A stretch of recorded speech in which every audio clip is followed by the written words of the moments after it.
ಇಲ್ಲಿ ಪಶು ಆಸ್ಪತ್ರೆ ಇದೆ, ಆದ್ರೆ ಡಾಕ್ಟರ್ ಇಲ್ಲ. ವಿಜಯಪುರ ಜಿಲ್ಲೆಯ ಹಲಸಂಗಿ ಗ್ರಾಮದಲ್ಲಿ ಪರಿಸ್ಥಿತಿ ಹೀಗೆ. ಭೀಮಾ ನದಿ ಪಾತ್ರದ ಗ್ರಾಮಗಳ ಪ್ರಾಣಿಗಳಿಗೆ ಚಿಕಿತ್ಸೆ ಕೊಡಬೇಕು ಅಂತಂದ್ರೆ ಖಾಯಂ ವೈದ್ಯರು ಅಲ್ಲಿ ಇಲ್ಲ. ಇನ್ನು ಪಶು ಆಸ್ಪತ್ರೆ ಹೆಸರಿಗೆ ಮಾತ್ರ ಇದೆ, ಆದ್ರೆ ಅಲ್ಲಿನ ಪರಿಸ್ಥಿತಿ ಹೆಂಗಿದೆ ಅಂದ್ರೆ ಹಾಳು ಕೊಂಪೆ ತರ ಕಾಣಿಸುತ್ತೆ. ಖಾಯಂ ವೈದ್ಯರೂ ಇಲ್ಲ, ಸಿಬ್ಬಂದಿಯೂ ಇಲ್ಲ. ಡೆಪ್ಯುಟೇಷನ್ ಮೇಲೆ ಆಗಾಗ ಡಾಕ್ಟರ್ ವಿಸಿಟ್ ಮಾಡಿ ಹೋಗ್ತಾ ಇರ್ತಾರೆ. ರೈತರು ಸಾಕಷ್ಟು ಸಲ ಒತ್ತಾಯ ಮಾಡಿದ್ದಾರೆ, ಆ ಸಂದರ್ಭದಲ್ಲಿ ಮಾತ್ರ ಡಾಕ್ಟರ್ನ ಕಳಿಸ್ತಾರೆ. 1500 ಜಾನುವಾರುಗಳಿಗೆ ಸರಿಯಾದ ಚಿಕಿತ್ಸೆ ಸಿಗ್ತಾ ಇಲ್ಲ. ಪಶು ಇಲಾಖೆ ಅಧಿಕಾರಿಗಳು, ಸಚಿವರು ಹಂಗಾದ್ರೆ ಏನ್ ಮಾಡ್ತಾ ಇದ್ದಾರೆ? ಜಾನುವಾರುಗಳಿಗೆ ಚಿಕಿತ್ಸೆ ಬೇಕು ಅಂತಂದ್ರೆ ಪಕ್ಕದ ಮಹಾರಾಷ್ಟ್ರದ ಗಡಿ ಭಾಗದ ಆಸ್ಪತ್ರೆಗೆ ರೈತರು ಕರ್ಕೊಂಡು ಹೋಗ್ಬೇಕು ಜಾನುವಾರುಗಳನ್ನ. ಅಂತಹ ಪರಿಸ್ಥಿತಿ ಇಲ್ಲಿ ನಿರ್ಮಾಣವಾಗಿದೆ. ಒತ್ತಾಯ ಮಾಡಿದ್ರೆ ವೈದ್ಯರು ಬೇರೆ ಕಡೆಯಿಂದ ಬರ್ತಾರೆ. ಇಲ್ಲಿ ಖಾಯಂ ವೈದ್ಯರು ಇಲ್ಲ, ಸಿಬ್ಬಂದಿನೂ ಇಲ್ಲ, ಆಸ್ಪತ್ರೆ ಹೆಸರಿಗೆ ಮಾತ್ರ ಇದೆ, ಆದ್ರೆ ಹಾಳು ಕೊಂಪೆ ಆಗಿದೆ. ಹಲಸಂಗಿಯಲ್ಲಿ ಈ ಪರಿಸ್ಥಿತಿ ಇರೋದು. 1500ಕ್ಕೂ ಹೆಚ್ಚು ಜಾನುವಾರುಗಳು ಈ ಗ್ರಾಮದಲ್ಲಿದೆ. ತುರ್ತಾಗಿ ಏನಾದರೂ ಚಿಕಿತ್ಸೆ ಬೇಕು ಅಂತಂದ್ರೆ ಸಾಧ್ಯ ಇಲ್ಲ. ಈ ಬಗ್ಗೆ ಸ್ಥಳೀಯರು, ಅದರಲ್ಲೂ ರೈತರು ಏನ್ ಹೇಳಿದ್ದಾರೆ ಕೇಳೋಣ. ಹಲಸಂಗಿ ಗ್ರಾಮದಲ್ಲಿ ಪಶು ಆಸ್ಪತ್ರೆ ಇದ್ದು ಅದಕ್ಕೆ ಸರಿಯಾದ ವೈದ್ಯಾಧಿಕಾರಿಗಳು ನಿಯಮಿತ ಇಲ್ಲ. ನಮ್ಮ ಲೋಕಲ್ ಇದ್ದಂಥ ನಾವು ಆಸ್ಪತ್ರೆಗೆ ದವಾಖಾನೆಗೆ ತೋರಿಸ್ಬೇಕಾದ್ರೆ ನಮ್ಮಲ್ಲಿ ವೈದ್ಯಾಧಿಕಾರಿಗಳಿಲ್ಲ. ಆ ಕಾರಣಕ್ಕಾಗಿ ನಮ್ಮ ದನಗಳಿಗೆ ಬಹಳ ತೊಂದರೆ ಆಗ್ತಾಯಿದೆ, ನಮಗೂ ರೈತರಿಗೂ ಬಹಳ ತೊಂದರೆ ಆಗ್ತಾಯಿದೆ. ಇದು ಯಾರ ಜವಾಬ್ದಾರಿ, ಯಾರು ಹೊಣೆಗಾರರು ಇದಕ್ಕೆ? ಮತ್ತು ಅದನ್ನು ಬಿಟ್ಟು ಈಗ ವೈದ್ಯಾಧಿಕಾರಿಗಳೇ ಇಲ್ಲಂದ್ರೆ ದನ ತಂದು ಏನು ಮಾಡೋದು? ಆ ಕಾರಣಕ್ಕಾಗಿ ಸರ್ಕಾರ ಮತ್ತು ಇದಕ್ಕೆ ಸಂಬಂಧಪಟ್ಟ ಅಧಿಕಾರಿಗಳು ಕೂಡಲೇ ಇದನ್ನು ಗಮನಕ್ಕೆ ತೆಗೆದುಕೊಂಡು ವೈದ್ಯಾಧಿಕಾರಿಗಳನ್ನ ನೇಮಕ ಮಾಡಿ ಹತ್ತಿರದಲ್ಲಿ ಅಥವಾ ಲೋಕಲ್ ಅಲ್ಲೇ ಒಂದು ವಸ್ತಿ ಇರುವಂಗೆ ಅವ್ರಿಗೆ ವ್ಯವಸ್ಥೆ ಮಾಡಬೇಕು. ಯಾಕಂದ್ರೆ ಅಟ್ಲೀಸ್ಟ್ ಅವ್ರ ಮನೆಗೆ ಹೋಗಿರೋ ನಾವು ಕರ್ಕೊಂಡು ಬಂದು ನಮ್ಮ ದನ ಉಳಿಸ್ಕೊಳ್ಳೋಕೆ ನಮಗೆ ಸಾಧ್ಯ ಆಗ್ತದೆ. ಸ್ಥಾನಿಕ ಅಲ್ಲೇ ಮನೆ ಮಾಡಿ ಇರುವಂಥ ವ್ಯವಸ್ಥೆ ಮಾಡಬೇಕಂತ ನಾವು ಸರ್ಕಾರಕ್ಕೂ ಮತ್ತು ಅಧಿಕಾರಿಗಳಿಗೂ ಒತ್ತಾಯ ಮಾಡ್ತೀವಿ. ನಮ್ಮ ಅರ್ಜನಾಳ ಗ್ರಾಮ ಸುತ್ತಮುತ್ತ ಗ್ರಾಮಸ್ಥರು ದನ ಕರ ಕುರಿಗಳು ಯಾವೇ ಪಕ್ಷಿಗಳು ಅವಕ್ಕೆ ಆರಾಮ್ ತಪ್ಪಿ ಏನೇ ಜಡ್ಡ ಕಾಲ್ಬ್ಯಾನಿ ಬಾಯಿಬ್ಯಾನಿ ಹಿಂಗೆ ಬಂದು ಉಚ್ಕೊಳ್ಳೋದು ಜಾಸ್ತಿ ಕಮ್ಮಾಗಿ ಮಾಡಿದಾಗ ಅಲ್ಲಿ ಸರ್ಕಾರಿ ಹಾಸ್ಪಿಟ್ಲ್ ದನಗಳದು ಹಲಸಂಗಿಗೆ ಇಲ್ಲ. ಹಲಸಂಗಿ ಹಾಸ್ಪಿಟ್ಲ್ ಐತಿ, ಅಲ್ಲಿ ಡಾಕ್ಟ್ರುಗಳು ಇರೋದಿಲ್ಲ. ಅದ್ರ ಕಲ್ಲಾಗ ಅಲ್ಲಿ ದಿನ ನಮಗೆ ಡಾಕ್ಟ್ರುಗಳು ದವಾಖಾನೆಗೆ ಸಿಗಪ್ಲೆ ದಿನ ಹೋಗೋಣ ಡಾಕ್ಟ್ರುಗಳು ಭೇಟಾಗಪ್ಲೆ ಇರಬೇಕಂದೇಳಿ ಸರ್ಕಾರಿಗೆ ಮನವಿ ಮಾಡ್ಕೋತೀವಿ ನಾವು. ಮತ್ತು ನಮ್ಮ ಶಾಸಕರಿಗೆ ಅಲ್ಲಿ ನಮ್ಮ ಎಲ್ಲ ಮೇಲೆ ಅಧಿಕಾರಿಗಳಿಗೆ ಅಲ್ಲಿ ಡಾಕ್ಟ್ರುಗಳು ಕಂಪಲ್ಸರಿ ದವಾಖಾನೆ ಕಡ್ಡಾಯವಾಗಿ ಇರಬೇಕು. ಯಾಕಂದ್ರೆ ದನ ಕರುಗಳು ಭಾಳ ಸೈಲಿಗತ್ತಾವ ನಮ್ಮ ಹಲಸಂಗಿ ಸುತ್ತಮುತ್ತಿನ ಹಳ್ಳಿಗಳದಾಗ. ಅದ್ರ ಕಲ್ಲಾಗ ಅಲ್ಲಿ ದವಾಖಾನೆ ಐತೆ ಅಂದ್ರೆ ಬರೀ ಹೆಸರಿಗೆ ಐತೆ, ಅದು ಡಾಕ್ಟ್ರುಗಳು ಇರೋದಿಲ್ಲ ಅಲ್ಲಿ. ಆ ದವಾಖಾನೆಗೆ ಡಾಕ್ಟ್ರುಗಳು ಇರಪ್ಲೆ ಮಾಡ್ಬೇಕಂದೇಳಿ ನನ್ನಲ್ಲಿ ಕಳಕಳಿ ವಿನಂತಿನೇ. ಈಗ ಹಲಸಂಗಿ ಗ್ರಾಮದ ಒಂದು ಸರ್ಕಾರಿ ವೆಟರ್ನರಿ ಹಾಸ್ಪಿಟಲ್ ಏನಿದೆಯಲ್ಲ, ಇಲ್ಲಿ ಡಾಕ್ಟರ್ಸ್ಗಳು ಖಾಯಂ ಯಾರೂ ಇಲ್ಲ. ಇಲ್ಲಿ ಡಾಕ್ಟರ್ಸ್ಗಳು ಖಾಯಂ ಇಲ್ಲದೇ ಇರುವುದರಿಂದ ದನ ಕರುಗಳಿಗೆ ಮತ್ತು ಕುರಿ ಪ್ರಾಣಿಗಳಿಗೆ ಮುಂತಾದ ಪ್ರಾಣಿಗಳಿಗೆ ತುಂಬ ಇವತ್ತು ರೋಗ ರುಜಿನಗಳಿಂದ ಸಮಸ್ಯೆ ಉಲ್ಬಣ ಇದಕ್ಕೆ ದಯವಿಟ್ಟು ಸರ್ಕಾರ ಬೇಗನೆ ಇಲ್ಲಿ ವೆಟರ್ನರಿ ಡಾಕ್ಟ್ರನ್ನು ಖಾಯಂ ನಿಯೋಜನೆ ಮಾಡಬೇಕಂತೇಳಿ ಸರ್ಕಾರಕ್ಕೆ ನಾವು ಮನವಿ ಮಾಡ್ಕೊಳತ್ತಿದ್ದೇವೆ. ರೈತರ ಪರವಾಗಿ, ಎಲ್ಲ ರೈತರ ಪರವಾಗಿ.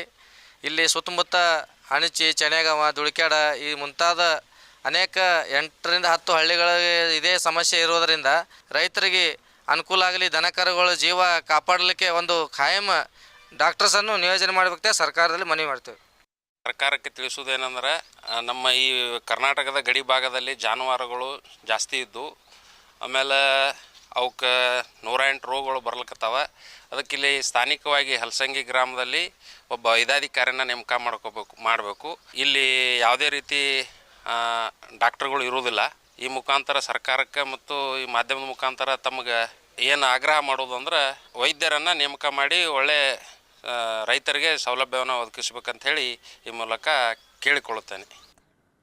ಅದೇ ವಿಚಾರವಾಗಿ ಇನ್ನಷ್ಟು ಡೀಟೇಲ್ ಆಗಿ ಇನ್ಫಾರ್ಮೇಶನ್ ಕೊಡ್ತಾ ಹೋಗೋದಕ್ಕೆ ನೇರ ಸಂಪರ್ಕದಲ್ಲಿ ಕನೆಕ್ಟ್ ಆಗಿದ್ದಾರೆ ನಮ್ಮ ರಿಪೋರ್ಟರ್ ಗುರುರಾಜ್. ಹಲಸಂಗಿ ಗ್ರಾಮ, ಇಲ್ಲಿ ಆಸ್ಪತ್ರೆ ಕಟ್ಟದಾಗಿಂದ ವೈದ್ಯರು ಇಲ್ವಾ, ಅಥವಾ ಎಷ್ಟು ವರ್ಷ ಆಯಿತು ವೈದ್ಯರಿಲ್ಲದೆ, ಸಿಬ್ಬಂದಿನೂ ಇಲ್ಲದೆ ಅಟ್ಲೀಸ್ಟು? ಮತ್ತೆ ಬೇರೆ ಕಡೆ ಜಾನುವಾರನ್ನು ಕರ್ಕೊಂಡು ಹೋಗಬೇಕು ಅಂತಂದ್ರೆ ಎಷ್ಟು ಡಿಸ್ಟೆನ್ಸ್ ಆಗುತ್ತೆ? ಶರ್ಮಿತಾ, ಏನಂತಂದ್ರೆ ವಿಜಯಪುರ ಜಿಲ್ಲೆಯ ಗಡಿ ಗ್ರಾಮ ಆಗಿರುವಂತಹ ಹಲಸಂಗಿ ಗ್ರಾಮ ಇದು. ಇತ್ತೀಚೆಗಷ್ಟೇ ಅಲ್ಲೊಂದು ಬಂಗಾರದ ಅಂಗಡಿ ರಾಬರಿ ಆಗಿದ್ದಂತಹ ನೋಡಿದ್ರೆ ಅದಾದ ಬಳಿಕ ಈ ಊರು ಮತ್ತೆ ಈ ಪ್ರಚಲಿತಕ್ಕೆ ಬಂದಿದೆ. ಯಾಕಂದ್ರೆ ಗಡಿ ಭಾಗ ಇರೋದ ಕಾರಣದಿಂದಾಗಿ ಇಲ್ಲಿ ಜಾನುವಾರುಗಳ ಸಂಖ್ಯೆ ಬಹುತೇಕ ಸಹಜವಾಗಿ ಅಧಿಕವಾಗಿರುತ್ತೆ.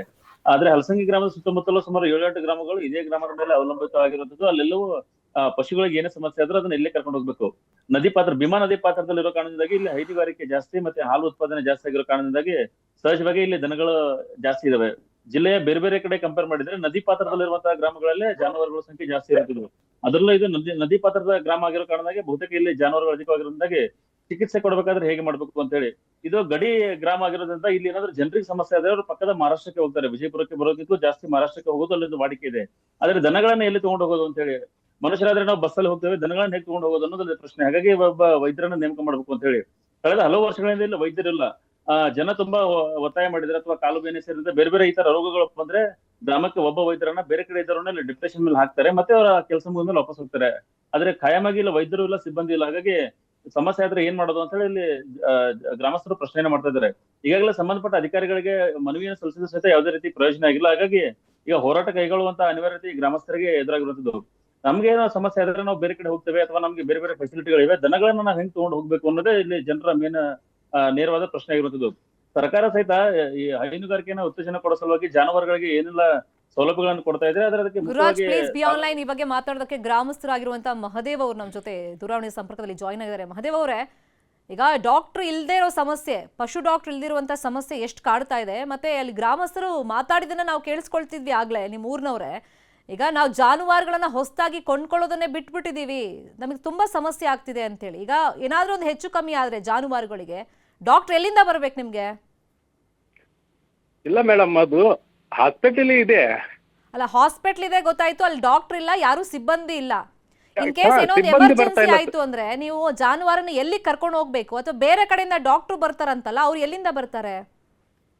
ಎಲ್ಲಿಂದ ಬರೋದಿಲ್ಲ ಮೇಡಮ್, ಯಾರು ಬರೋದಿಲ್ಲ. ಡೆಪ್ಯುಟೇಷನ್ ಸಿಬ್ಬಂದಿ ಮೇಲೆ ಇದೆ. ಕೆಲವೊಂದ್ಸತಿ ಡಾಕ್ಟರ್ ವಿಸಿಟ್ ಮಾಡಿ ಹೋಗ್ತಾರಂತಲ್ಲ, ಬಂದ್ ಹೋಗ್ತಾರಂತಲ್ಲ. ಅವ್ರು ಯಾವಾಗ ಬರ್ತಾರೆ ಯಾವಾಗ ಹೋಗ್ತಾರೆ ನಮ್ಗಂತೂ ಗೊತ್ತಿಲ್ಲ ಮೇಡಮ್. ಹ್ಮ್ ಯಾಕಂದ್ರೆ ಈ ಸಿಬ್ಬಂದಿ ಇದ್ದು ಇರ್ಲಾರಂಗ ಇಲ್ಲಿ ಬಿಹೇವಿಯರ್ ಮಾಡ್ತಾರೆ. ಹ್ಮ್ ಸಂಬಳ ಹೋಗ್ತಾರೆ, ಡ್ಯೂಟಿ ಬರಲ್ಲ ಅಷ್ಟೇ. ಹ್ಮ್ ಹ್ಮ್ ಹ್ಮ್ ಹ್ಮ್ ಹ್ಮ್ ಈಗ ಎಷ್ಟು ಯಾಕಂದ್ರೆ ವರ್ಷದಿಂದ ಈ ಸಮಸ್ಯೆ ಆಗ್ತಿದೆ ಅಲ್ಲಿ? ಬಹಳ ವರ್ಷದಿಂದ ಯಾರು ಕೇಳ್ತಾ ಇಲ್ಲ ಮೇಡಮ್. ಇದು ಈಗ ಅಲ್ಲಿ ಏನ್ ಕಟ್ಟಡ ರೈತರು- ಆಗಿತ್ತು, ಆ ಕಟ್ಟಡ ಆಗಿದ್ ವರ್ಷ ಯಾವುದು, ಮತ್ತೆ ಅವಾಗಿಂದನೂ ಡಾಕ್ಟರ್ ಇಲ್ವಾ ಅಲ್ಲಿ? ಇಲ್ಲ ಮೇಡಮ್, ಅವಾಗಿದ್ರು. ಅವಾಗ ಓಲ್ಡ್ ಏನು ಇವಾಗ ನಮ್ಮ ಸೋಷಿಯಲ್ ಮೀಡಿಯಾ ಬರೋಕ್ಕಿಂತ ಮುಂಚೆ ಏನು ಇದಲ್ಲ, ಅವಾಗೆಲ್ಲ ಇದ್ರು. ಓಕೆ. ಇತ್ತೀಚೆಗೆ ಸರಿಯಾಗಿ ಡ್ಯೂಟಿ ಬರ್ತಾ ಇಲ್ಲ.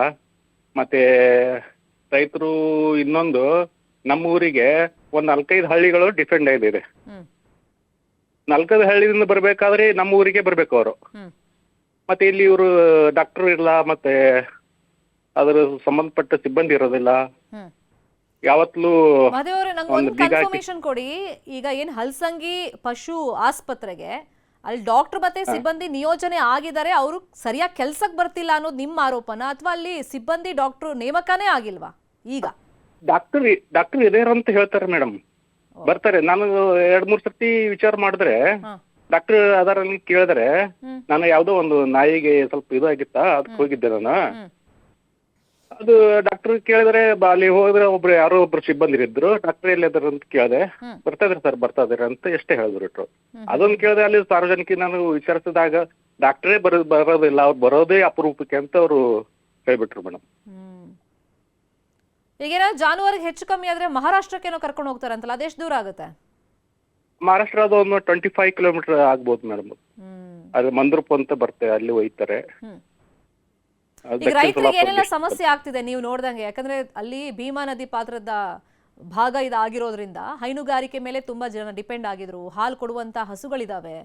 ಸೊ ಹಿಂಗಾದ್ರೆ ಸಮಸ್ಯೆ ಆಗುತ್ತೆ, ನಾವು ಹೊಸದಾಗಿ ಜಾನುವಾರುಗಳನ್ನ ಕೊಂಡ್ಕೊಳ್ಳೋದೇ ಬಿಟ್ಬಿಟ್ಟಿದೀವಿ, ಈಗ ಸಮಸ್ಯೆ ಆಗುತ್ತೆ ಅಂತ ಹೇಳ್ತಿದ್ದಾರೆ. ಅಂದ್ರೆ ಎಷ್ಟು ಪರಿಣಾಮ ಬೀರ್ತಾ ಇದೆ ಇದ್ರ ಮೇಲೆ, ಈ ಉದ್ಯಮದ ಮೇಲೆ? ಅಂದ್ರೆ ಮೇಡಮ್, ಮೊದಲೆಲ್ಲ ಜಾನುವಾರು ಸಾಕ್ತಿದ್ರು, ಇವಾಗ ಜಾನುವಾರು ಸಾಕೋದು ಕಡಿಮೆ ಆಗ್ಬಿಟ್ಟದೆ. ಯಾಕಂದ್ರೆ ಸರಿಯಾಗಿ ಟ್ರೀಟ್ಮೆಂಟ್ ಇರೋದಿಲ್ಲ ಅಲ್ಲಿ. ಇವಾಗ ರೈತರೇ ಇವಾಗ ಅವರಿಗೆ ಹಾಲು ಬೇಕಾದ್ರೆ ಪಾಕೆಟ್ ಹಾಲು ಯೂಸ್ ಮಾಡ್ತಾ ಇದ್ದಾರೆ ಇವಾಗ. ಆ ದುಸ್ಥಿತಿ ಬಂದು ಒದಗಿದೆ ನಮ್ಮಲ್ಲಿ. ಈಗ ಎಮರ್ಜೆನ್ಸಿ ಆಗಿ ಅಥವಾ ತುಂಬಾ ಸೀರಿಯಸ್ ಆಗಿ ಡಾಕ್ಟರ್ ಇಲ್ದಲೆ ಚಿಕಿತ್ಸೆ ಸಿಗದಲೆ ಜಾನುವಾರು ಸಾವನ್ನಪ್ಪಿರುವಂತ ಉದಾಹರಣೆ ಸಾಕಷ್ಟು ಉದಾಹರಣೆ ಇದೆ ಮೇಡಮ್. ಸಾಕಷ್ಟು ಉದಾಹರಣೆ ತೀರ್ಕೊಂಡಿದ್ದೇವೆ ಅವು ಜಾನುವಾರುಗಳು. ಅವಕ್ಕೆ ಯಾರು ಇದು ಮಾಡ್ತಾ ಇಲ್ಲ ಸರಿಯಾಗಿ.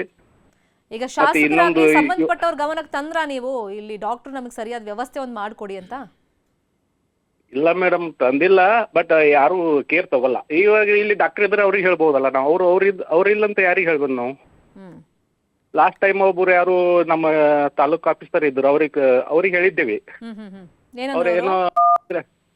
ಅವ್ರೇನೋ ಮ್ಯಾನೇಜ್ ಮಾಡಿದ್ರು. ಇವಾಗ ಅವ್ರು ರಿಟೈರ್ಡ್ ಅವರು ಕುಂಬರ್ ಸರ್ ಅಂತೇಳಿ. ಇವಾಗ ನಮ್ ಕಾಂಟ್ಯಾಕ್ಟ್ ಇಲ್ಲ ಯಾರು ಇವಾಗ. ಸರಿ, ಈಗ ನಾವು ಸುದ್ದಿ ಪ್ರಸಾರ ಮಾಡಿದೀವಿ, ಪಶುಸಂಗೋಪನಾ ಇಲಾಖೆ ಸಚಿವರ ಗಮನಕ್ಕೂ ತರ್ತೀವಿ, ಇದನ್ನ ಫಾಲೋ ಅಪ್ ಮಾಡ್ತೀವಿ. ಸುದ್ದಿಯನ್ನ ಡಾಕ್ಟರ್ ಕಳಿಸ್ಕೊಡೋಕೆ ಮ್ಯಾಕ್ಸಿಮಮ್ ಪ್ರಯತ್ನ ನಾವು ಪಡ್ತೀವಿ. Thank you so much Mahadev ಅವರೇ, ನ್ಯೂಸ್ 18ಗೆ ಮಾತನಾಡಿದ್ದಕ್ಕೆ. ಸುದ್ದಿಯನ್ನ ಫಾಲೋ ಅಪ್ ಮಾಡೋಣ. ಈಗ ಸಚಿವರ ಗಮನಕ್ಕೆ ತರೋ ಪ್ರಯತ್ನವನ್ನ ನಿರಂತರವಾಗಿ ನಾವು ಮಾಡ್ತಾ ಇದ್ದೀವಿ. ಸುದ್ದಿ ಫಾಲೋ ಅಪ್ ಆಗುತ್ತೆ.